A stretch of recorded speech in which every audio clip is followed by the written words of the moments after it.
Homeless man's life changed forever due to a deputy. When you're down on your last legs, you usually wish for aid from anyone so that you can regain your footing. Unfortunately, many people don't receive this kind of help and have to go through a lot of trials before they're able to turn their lives around. However, one man was certainly lucky as a simple act of kindness from a police officer changed his life forever.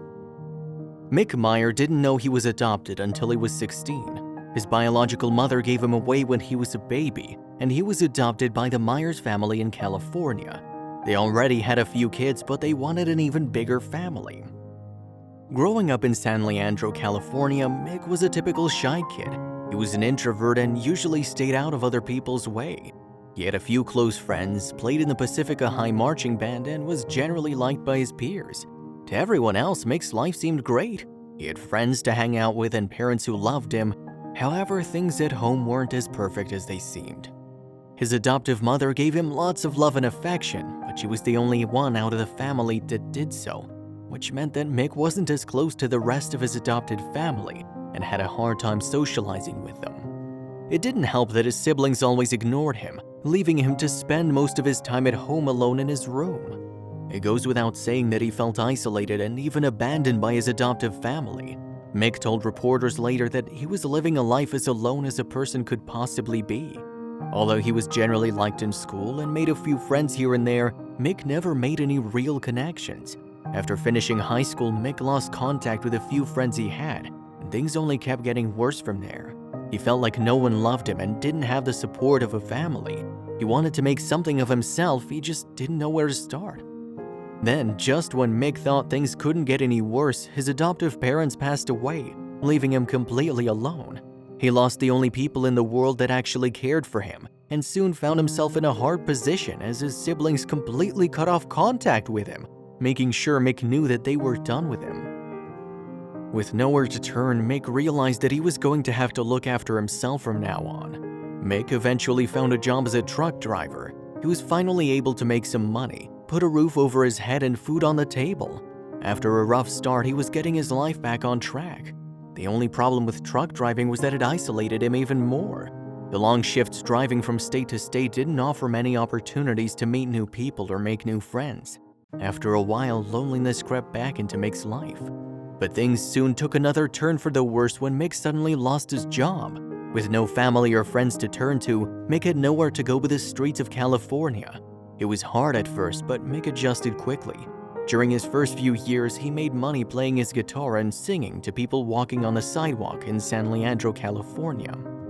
Music was a safe haven for Mick. All of his troubles seemed to disappear when he played, but it became apparent that other people didn't appreciate his talents, and he felt even more isolated.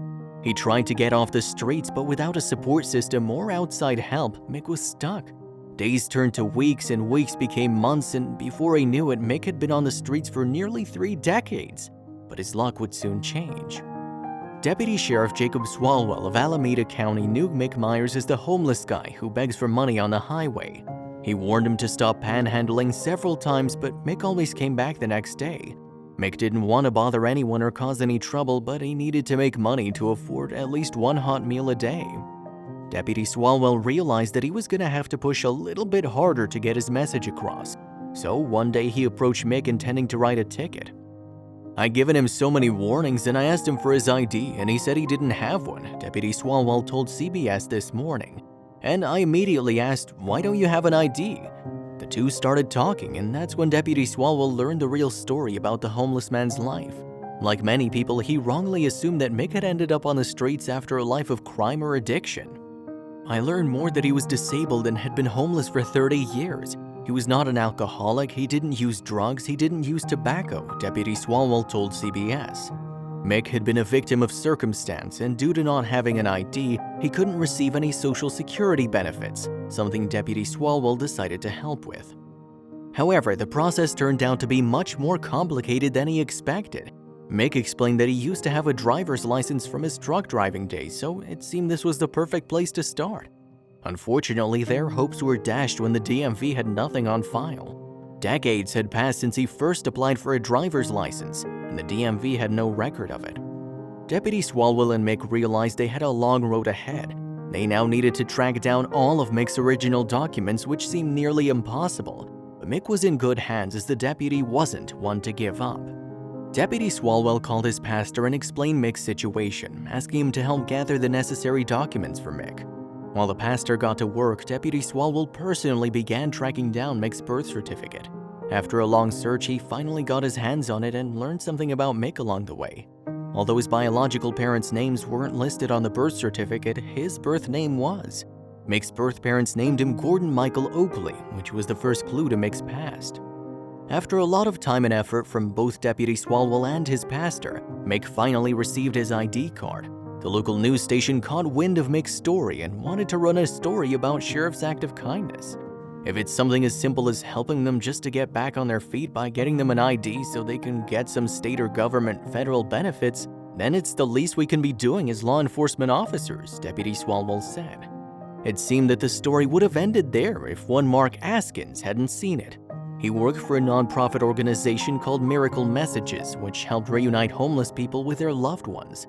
Just like Deputy Swalwell, Mark didn't back down and began digging through Mick's past, looking for anything that could connect him with a living relative. After an intense search, Mark finally found the name of Mick's biological mother, Marie Pauline Oakley, but she went by Polly. Not only was she alive and well, but she also lived only 250 miles away in Humboldt County. Mark gathered all the information he could find and shared it with Mick, who couldn't believe his ears. He was in his late 60s and had given up hope of meeting his biological family years ago. But he didn't know that Mark had a much bigger surprise in store. He was going to reunite Mick with his biological mother and also reveal his sad past. Marie Pauline Oakley, or Polly as she likes to be called, met Mick's father, Wiley Albert Oakley, when she was only 16 years old. They got married in Reno, Nevada before moving to Tennessee, where things were far from peaceful. The Oakleys lived in a cabin that was infested with snakes and other small animals. There was a bed for me to sleep in, but there was no crib for the baby. I had to put 2 chairs together and put a food locker on it, Polly told reporters. The only help Polly received from her mother-in-law was formula for the baby, and she'd often steal vegetables from her neighbor's garden because there was no food at home. That's when Polly decided that she wanted a different life. Pregnant and with a toddler, Polly left her husband in Tennessee and went to live in the San Francisco Bay Area in California to live with her mother, but the problems didn't stop there. When Gordon Michael was only 2 years old, doctors discovered some devastating news. They found a life-threatening hole in his stomach and Polly's heart sank. She knew that she'd never be able to afford the surgery her child needed, and she was forced to make the most difficult decision of her life. She handed Gordon Michael over to a family from a local church who was looking to adopt. She hoped that his new family would be able to provide him with everything that she couldn't, but never thought that his life would turn out the way it did, but was happy to finally get reunited with her son. The first time Polly and Mick spoke with each other was on the phone, but only 2 weeks later, Mick boarded a flight to meet Polly, which was set by Miracle Messages. When the plane landed, Mick was picked up by a woman who introduced herself as his niece Shannon. Not only did Mick have a new mother, but he also had a new sibling. During his phone conversation with Polly, he learned that she'd not only remarried and had more children, she also had grandchildren and even great-grandchildren. Years after giving up hope and accepting his life in solitude, Mick finally had a big family who loved and accepted him for who he was. Polly even offered for him to come live with her and her husband until he got back on his feet, and Mick found that his life had truly changed for the better. "It has opened my eyes to others in Mick's situation," Deputy Swalwell had commented. "It just goes to show how one small act of kindness can change another person's life for the better."